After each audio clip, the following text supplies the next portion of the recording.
continuité avec ce qu'on- C'est toujours en continuité avec ce qu'on avait démarré il y a de cela 3, 4 semaines. Voilà. Donc, normalement, n'est-ce pas, Joseph? Aujourd'hui, c'est le dernier cours par rapport à Digital Earth Africa. Bien sûr, merci. Voilà, c'est ça. Donc, on est à la final session concernant Digital Earth Africa. Donc, je ne sais pas si on peut démarrer directement. Voilà. Ouais, Et comme on a et, l'habitude de le faire pour tous les autres participants qui sont là. Donc, après que Joseph ait terminé, on aura une batterie de questions, voilà, à lui poser, si vous en avez. Et comme ça, de ce fait, on pourra clôturer en beauté. Voilà. Merci beaucoup. Voilà. Et donc, je rappelle aussi que l'initiative de cette formation est une collaboration entre Digital Earth Africa et PACE, Pan-African Consortium of Experts. Voilà, je suis le responsable de tout ce qui est système d'information géographique. Je suis ingénieur géomètre topographe de formation. Voilà, donc cette série de formations a été impulsée par BASE en collaboration avec TISA Africa. Donc je crois que pour tous les instituts qui sont ici présents, voilà, nous avons pris le temps d'envoyer des lettres de recommandation, voilà, des lettres d'invitation également pour que tout le monde puisse participer dans cette formation de Digital Earth Africa. Voilà. Donc, c'est l'engagement de PAGE par rapport aux communautés. C'est l'engagement de PAGE par rapport aux institutions et instituts du Sénégal. Voilà. Donc, si on peut commencer, Joseph. Voilà. Merci à tous. merci beaucoup, Gabriel, et merci aussi à toute l'équipe PES qui a initié cette série de formations en ligne. Et au commencement, on a introduit pas mal de sujets, surtout le suivi des eaux, le suivi de la microribène, le suivi et d'écriture et d'autres. Mais l'objectif principal en est de faire à ce que chaque participant puisse penser à l'application, ce qu'on a étudié, ce qu'on a appelé développement de cas d'application. Et je suis sûr que les participants viennent de différentes institutions et chaque institution ou chaque individu a sans doute des attentes ou bien des applications spécifiques. C'est pourquoi je vais vous prendre à travers comment et, concevoir un cas d'application, comment partager ce cas d'application avec l'équipe de Digital Africa et bien sûr, comment aller à travers ce cas d'application et enfin, comment partager les résultats et même les codes et avec la communauté des utilisateurs et des plateformes de Digital Earth Africa. Je m'appelle toujours Joseph Tishimire. Et je suis chargé d'engagement des utilisateurs au sein du programme Digital Earth Africa. La mission laisse la même de fournir des données d'observation de la Terre et pré-traitées et aux décideurs politiques, aux scientifiques, aux sociétés privées, à la société civile, et tout ça est gratuitement. Et bien sûr, l'enfoncement des capacités connexes. Nous focalisons principalement et au traitement et à l'accessibilité de données d'observation de la Terre pour informer le développement durable, c'est-à-dire informer les objectifs de développement durable, au suivi de différents phénomènes pour informer l'action climatique, agriculture et sécurité alimentaire, dégradation des terres et érosion côtière, urbanisation, océano et risque d'inondation. En fait, les premières sessions qu'on a initiées visaient euh, à l'application, à l'utilisation de nos plateformes pour informer ces différentes thématiques ici mentionnées. Tout ce que nous faisons, nous collaborons avec des partenaires au niveau régional et national. Quoi, au Sénégal, nous remercions le Centre de suivi écologique qui a contribué énormément au développement, validation et dissémination de nos services et produits, mais spécialement euh, nous sommes reconnaissants à PES qui a initié cette série de séances de formation et visant à équiper les participants de connaissances de base sur le code Python et surtout les applications, les observations de la Terre pour le suivi de différents phénomènes sur le continent, mais aussi pas mal d'autres partenaires, que ce soit les agences nationales spatiales ou bien Afrisio et d'autres organisations. euh, la fois passée, on a parlé de différents services et produits. Comme vous le voyez, on a exploité tous ces services et produits pour informer différents phénomènes ou différentes décisions sur le continent africain. Et nous sommes contents que le programme soit hébergé sur notre continent avec un tas de données qui s'accroît de jour au jour. Maintenant, on a à peu près 4 pétaoctets de données. Et selon la demande des utilisateurs et partenaires, nous comptons ajouter plus d'autres services et produits opérationnels au niveau continental. L'avantage en est que les données sont déjà pré-traitées et vous passez immédiatement à l'analyse. Vous n'avez pas à perdre votre temps pour les corrections radiométriques et géométriques des images et faire des mosaïques et ainsi de suite. Les données sont là, vous passez déjà à l'analyse. Même pour les aides commerciales, c'est gratuit et vous pouvez faire le calcul sur le web ou bien sur les logiciels classiques. Ouais, on a des interfaces diversifiées et le plus important avec eux, et nous avons une plateforme de apprentissage en ligne où vous vous abonnez gratuitement, vous inscrivez gratuitement et vous passez à ce cours. À la fin, vous aurez des certificats. Et bien sûr, nous essayons de nous aligner à l'agenda global, ODD, et, et ainsi de suite.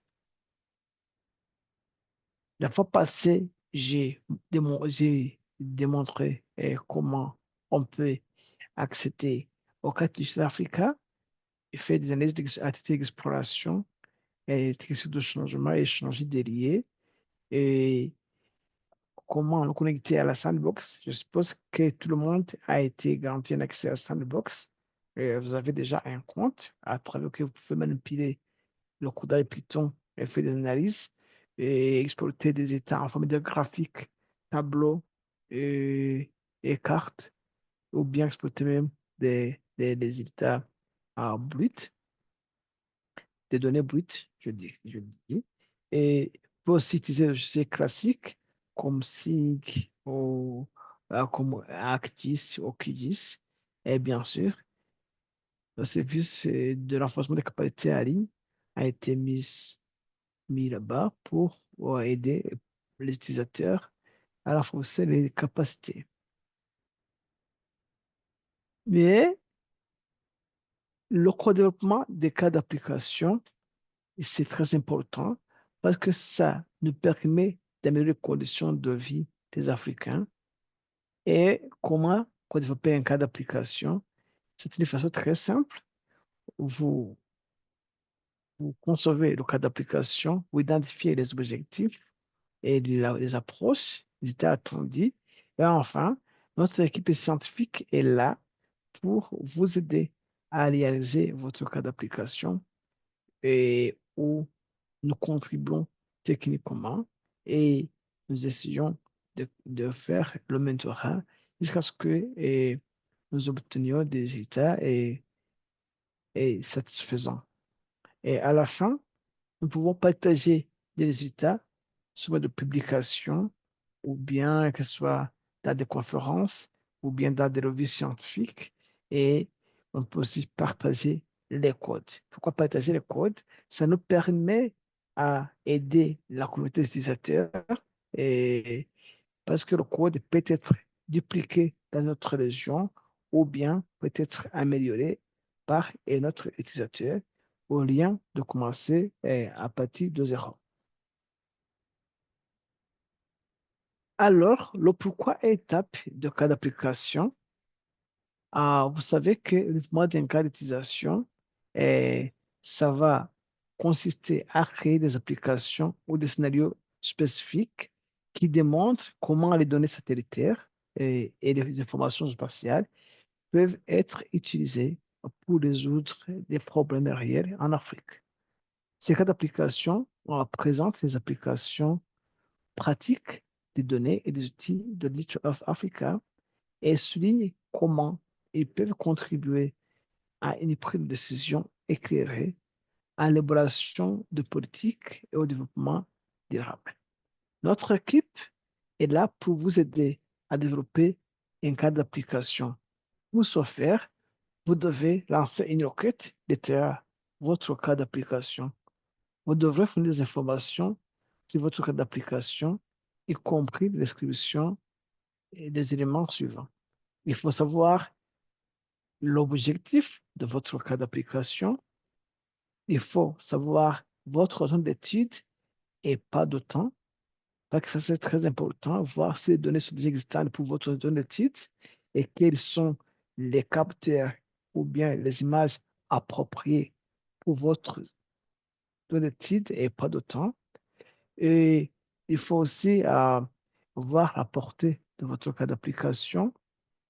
Il faut savoir des données que vous comptez utiliser pour réaliser votre cas d'application, mais ceci, il faut avoir les résultats attendus pour cas d'application et aussi comme d'autres toute autre information supplémentaire. Imaginez que vous avez l'historique de votre zone d'étude. Imaginez qu'une zone a été inondée pour une période bien connue et que vous pouvez faire les analyses. Si vous énoncez tous ces détails, et ça permet à améliorer ou bien à raffiner notre cas d'application. Intel Africa a mis sur place à, euh, une, un formulaire en ligne, un formulaire de cas d'application. Et à travers ce formulaire, comme vous le voyez, ce formulaire nous aide à voir The land on which we live. In order to protect these special ce, ce formulaire a été mis en ligne pour tout le monde, où vous pouvez mettre en détail vos contacts, nom et prénom et email, bien sûr, organisation, type d'organisation pour laquelle vous travaillez. Vous pouvez vous sélectionner un pays. Nous servons actuellement plus de communautés francophones et anglophones. Vous choisissez la langue et vous faites une petite description de votre cas d'application. Vous choisissez une thématique sur laquelle vous allez travailler.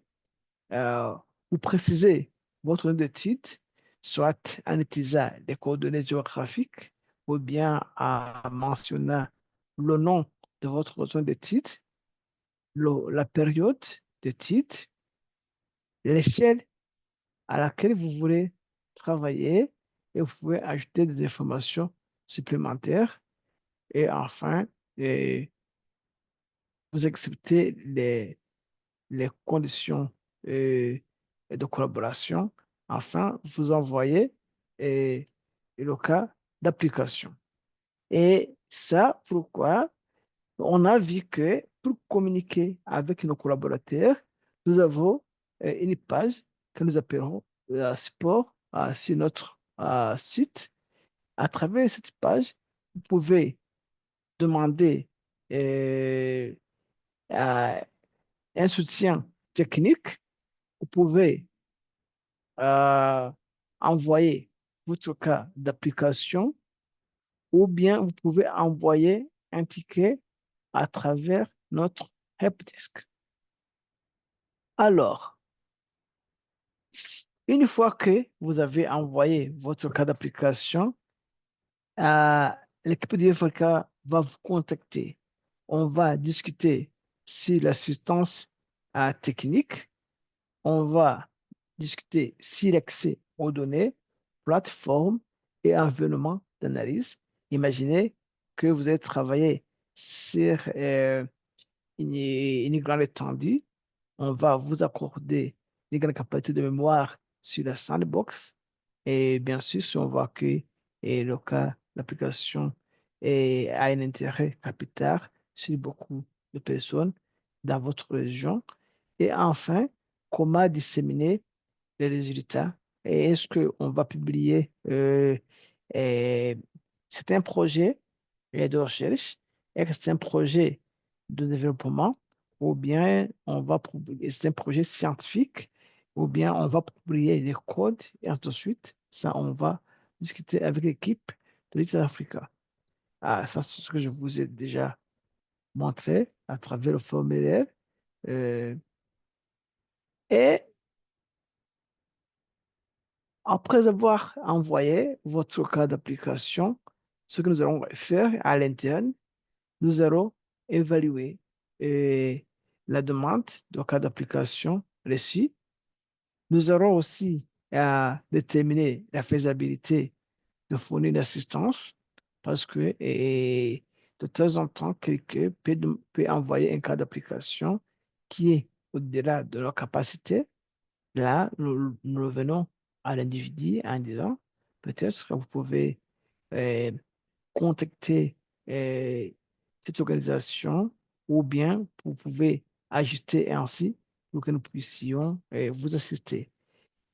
Et si on peut évaluer les notebooks existants, ce type de répondre à la demande. De temps en temps, vous avez un cas d'application, vous voyez qu'on a déjà un outil existant. Nous le venons à vous avec plus de détails, mais aussi, on va identifier le membre d'équipe le plus approprié pour vous aider dans le cas d'application. Et puis, on a le premier contact. Nous pouvons et nous contactons le demandeur pour discuter de la demande et offrir de l'aide, mais aussi nous organisons une réunion de discussion pour obtenir plus de clarté sur les détails du cas d'application. Et si on passe à cette étape, on va avoir une discussion approfondie ou bien ou on va organiser une réunion avec quelqu'un qui a envoyé le cas d'application pour comprendre en profondeur les exigences du cas d'application, discuter des objectifs de la zone d'étude, des besoins en données et des états souhaités.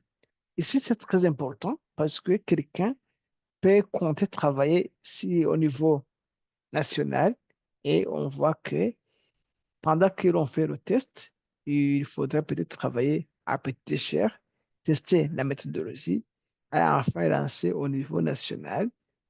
Ici, on va voir, il faudrait discuter et avoir un compromis sur l'approche. Et bien sûr, il faudra aussi introduire l'individu à notre environnement de travail ou bien vraiment de calcul, qui est la sandbox, si nécessaire, parce qu'il y en a aussi des cas d'application qui vont demander l'utilisation des cas de digital Africa.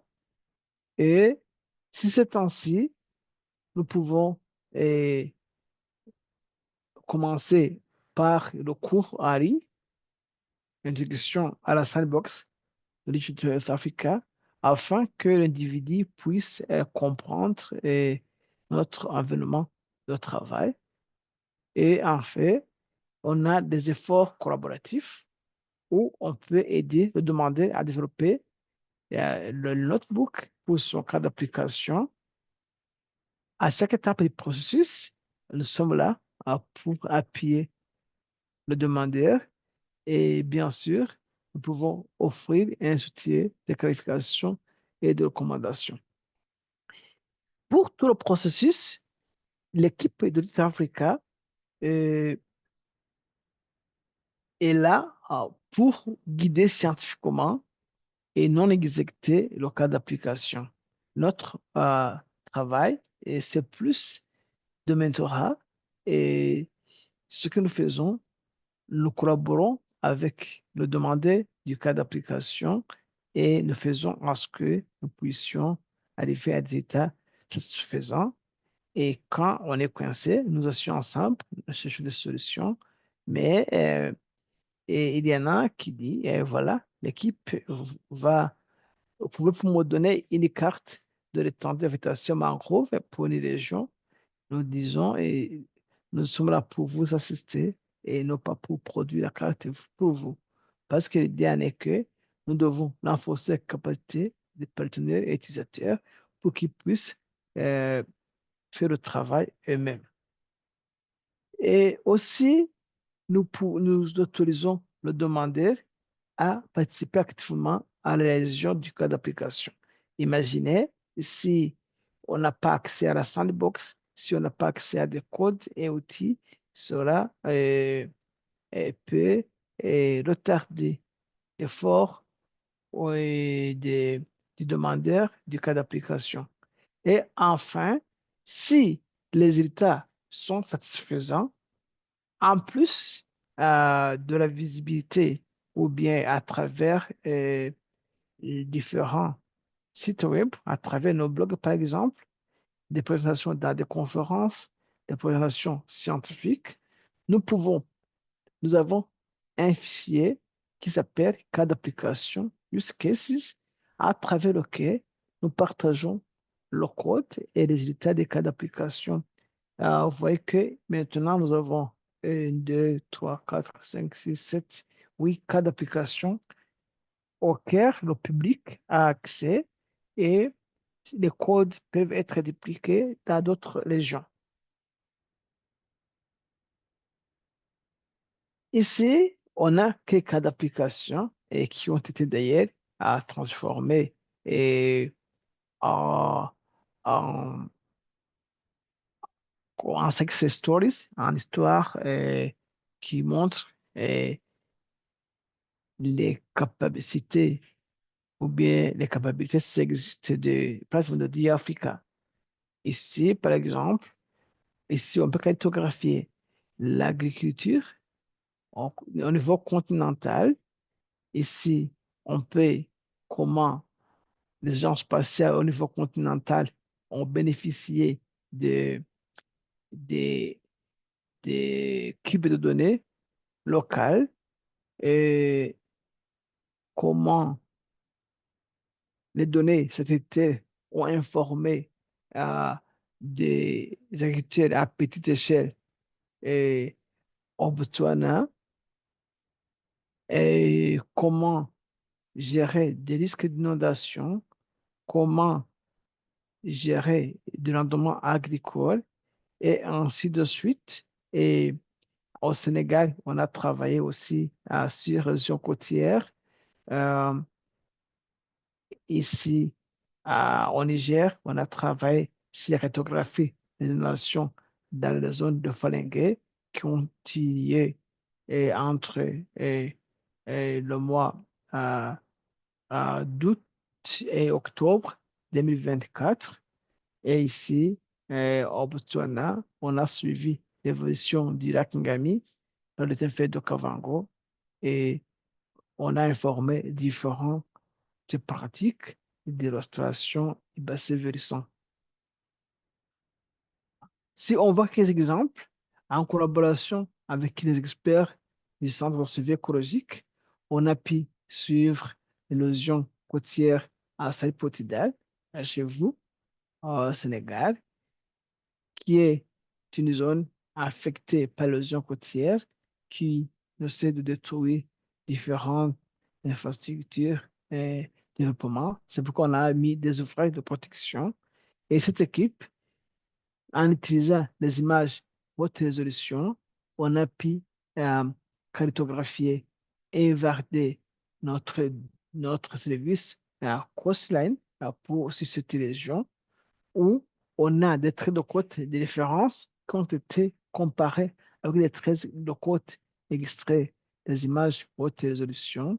À la fin, on a trouvé que la pression était suffisante et, et actuellement, après, on a utilisé des données haute résolution des GPS et drones et on a trouvé que le service était assez fiable pour informer la gestion des côtes, non seulement au niveau national, mais aussi dans toutes les régions des pays WACA. Ça, c'est aussi l'autre cas d'application intéressant où Jokotola a utilisé la plateforme de Diafrica pour comprendre la dynamique de la végétation mangrove dans le delta du Niger et, et aussi, elle a aussi combiné des données d'observation des eaux à partir de l'espace pour voir où on a eu perte et gain d'eau qui sans doute affectent euh, la santé de la végétation mangrove. Et cela, c'est un outil très important pour informer les actions climatiques ou bien des politiques de conservation des écosystèmes critiques en général. Pour le suivi ou la protection des réserves naturelles, ici en collaboration avec l'Agence statistique et des statistiques du Ghana, on a suivi l'exploitation illégale de l'or dans les réserves naturelles de Pamprama entre 2017 et 2021 et on a vous voyez, quand on compare 2017 et 2021, on voit que le paillage s'expand énormément et cela a informé des politiques de gestion de cette réserve naturelle et a un grand intérêt tant touristique qu'écologique. Dans la région aussi, avec qui la collaboration du club du Sahel et de l'Afrique de l'Ouest, on a utilisé les plateformes de Digital Africa pour informer euh, l'état des villes et, par rapport à la couverture verte et aussi à la couverture des arbres année par année. Cela c'est un indicateur très important pour informer les villes vertes au niveau global. Vous voyez qu'entre 2020 et 2021, et la couverture verte, et, pardon, et la couverture des arbres a augmenté dans la ville de Koumassi, au Ghana. J'avais aussi testé la fois passée sur la ville de Domoniado au Sénégal et les résultats aussi se montraient plus ou moins satisfaisants. Ce que je viens de présenter, c'est à titre d'exemple, mais tout le monde qui voudrait développer un cas d'application devra forcément comprendre comment fonctionne la sandbox à travers cette formation en ligne, l'introduction à la sandbox de Earth Africa. Et si jamais vous voulez travailler sur les sous-anneaux, on a un cours sur les sous-anneaux. Si vous voulez travailler sur la sécurité alimentaire, on a un cours approprié.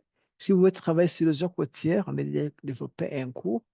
Et le plus important en est que d'abord, ce cours d'introduction vous permettra de comprendre comment la plateforme de Digital Africa fonctionne. Si nous entrons dans la sandbox, comme je vous ai dit la fois passée, nous avons cette page que vous trouverez au commencement. Et cette page vous montrera comment on a un notebook qui montre comment notre, notre plateforme s'aligne aux ODD et, et chaque indicateur auquel nous contribuons. Et bien sûr, si on va parler d'agriculture et sécurité alimentaire, par exemple, on a des notebooks déjà appropriés et chaque indicateur avec chaque ODD et les indicateurs auxquels nous contribuons et sont accessibles à travers notre euh, plateforme. Alors, on a aussi groupé des notebooks par thématique. Cela va rendre la vie plus facile aux utilisateurs parce qu'ils pourront identifier si quelqu'un veut travailler sécurité alimentaire, il peut immédiatement identifier les outils disponibles, comme on a présenté la fois passée thématique par thématique. On a des thématiques sur sécurité et végétation et on a l'érosion côtière, comme on a fait la fois passée, la réoccupation des terres, et on a les données sur méthodologie, ici la météorologie, on a euh, les données statistiques que nous avons, on a les données sur le sol. Si vous pouvez travailler sur l'eau de surface, on a des outils déjà prédéveloppés. Si vous pouvez travailler sur la question de la dynamique urbaine, on a sans doute des outils appropriés. Et je vous ai dit que quand vous développez un cas d'application et que les tests sont satisfaisants, vous pouvez partager avec l'équipe pardon, de Digital Health Africa et quand vous partagez avec l'équipe, nous rendons tout ça accessible aux utilisateurs. Par exemple, ce que je vais vous présenter pour le suivi des eaux dans l'État de Congo. Ici, on a des étapes qui ont été suivies de la première étape à la dernière étape où, par exemple, si j'essaie d'ouvrir, disons, ce cas d'application, ça ne va pas s'ouvrir assez rapidement. Et parmi les autres cas d'application que nous avons dans la plateforme de Digital Africa, ça c'est un exemple sur suivi des eaux dans le Congo. La fois passée, on a travaillé sur Limpopo. Ici, ce que je vous parlais, sur le suivi des gisements miniers à, au Ghana. Tout ça peut être partagé avec l'équipe pour le suivi de différents phénomènes sur le continent africain. Par exemple, le travail de Kovango, le notebook a été bien documenté. On peut suivre cette zone, notre zone humide. Voilà l'évolution des eaux au cours des années, de la végétation lipalienne, et aussi des zones sèches au cours des années. Vous voyez que le lac, l'eau a augmenté entre 2010, atteint le pic en 2013, et l'étendue du lac a diminué vers entre 2016 et jusqu'en 2018, tendant vers zéro en 2020, et enfin, ça commence à se restaurer. Et si on voit l'étendue des eaux, euh,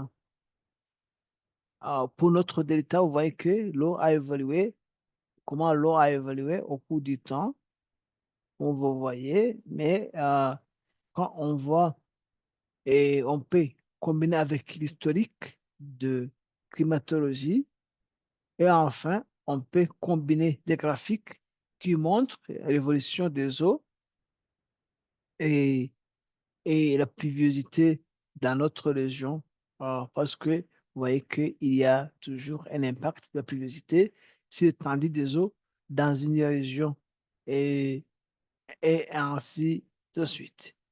Et ici, on peut aussi faire des prévisions euh, de l'étendue d'eau dans notre région et utiliser cette série de notebooks. Mais le plus important, c'est qu'on peut cartographier l'étendue des eaux dans notre région. Et enfin, ce que je parlais du suivi des gisements miniers, ou d'exploitation illégale de l'or dans les îles natives d'Ampampalama au Ghana a été co-développé avec l'Institut national statistique du Ghana. Ça a combiné nos données de géomades annuelles, données Sentinel 1, des données radar et aussi des données d'observation des eaux à partir de l'espace, où là où il y a disparition, euh, disparition de la végétation et que vous trouvez apparition de l'eau, c'est un indicateur de l'exploitation minière. Ici, on peut voir les images fréquentes de notre étude. Même à l'œil nu, vous voyez que en 2017-2020, la dégradation augmente et on voit la perte de la végétation au cours des années en kilomètres carrés. Ouais, qu'entre 2019 et 2020, l'exploitation a augmenté, comme vous voyez, 2020, ça a augmenté et on peut cartographier des zones où il y a une exploitation minière, ce que vous voyez en jaune. On peut faire des statistiques, quelle est la perte de végétation qui est due à l'exploitation minière ou bien quelle est la perte de végétation en général. Vous voyez que on a à peu près la végétation perdue et due à l'exploitation minière. Et on peut faire cartographie année par année et vous voyez que l'année 2020 a été catastrophique en exploitation minière. Ce même notebook, je l'ai dupliqué pour le cas de Madagascar en Batovie. Voilà, ça prend longtemps pour être exécuté, mais vous pouvez aussi l'appliquer au Sénégal pour voir comment l'exploitation minière affecte la végétation dans la région. On a pas mal d'autres cas d'application et, ce que je vous dirais, c'est que chacun ici qui voudrait euh, initier un cas d'application, je vous partage le lien dans le chat. Vous pouvez suivre le lien dans le chat et soumettre un cas d'application selon votre domaine. Et là, l'idée en sera que nous allons vous contacter un par un pour voir comment vous appuyer dans le développement et l'exécution de ce cas d'application. L'autre chose en est que à travers notre lien GitHub, nous avons le notebook de l'East Africa où tout ce que nous faisons est accessible.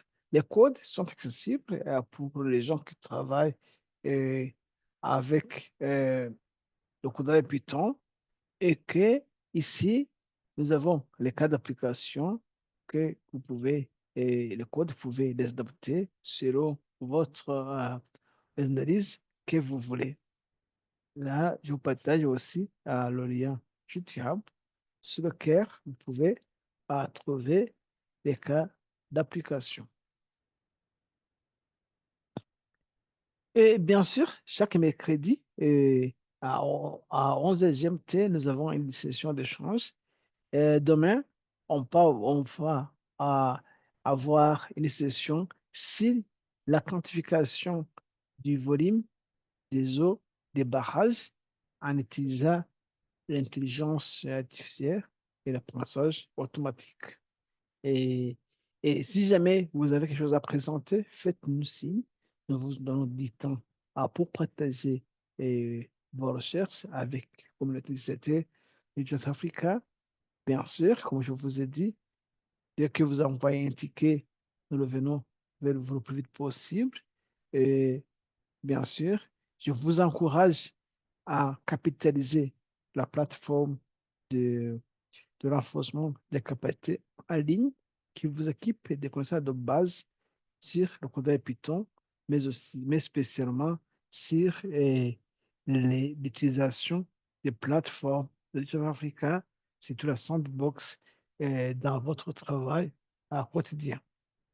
nous remercions les partenaires, c'est le gouvernement australien et, et nos bailleurs de fonds comme The Leona and Harry Helmsley Charitable Trust Fund et nos partenaires de implantation sur le centre de suivi écologique au Sénégal et aussi PSC et vous aussi, tous les participants des institutions gouvernementales au Sénégal pour les participations. Nous sommes toujours disponibles pour votre feedback et soutien, et que ce soit scientifique ou bien toute sorte de coopération, tant au niveau individuel qu'institutionnel. Et merci à tous. Et Gabriel, si vous êtes toujours là, c'est le moment d'échange, questions, réponses, interventions. Merci encore une fois.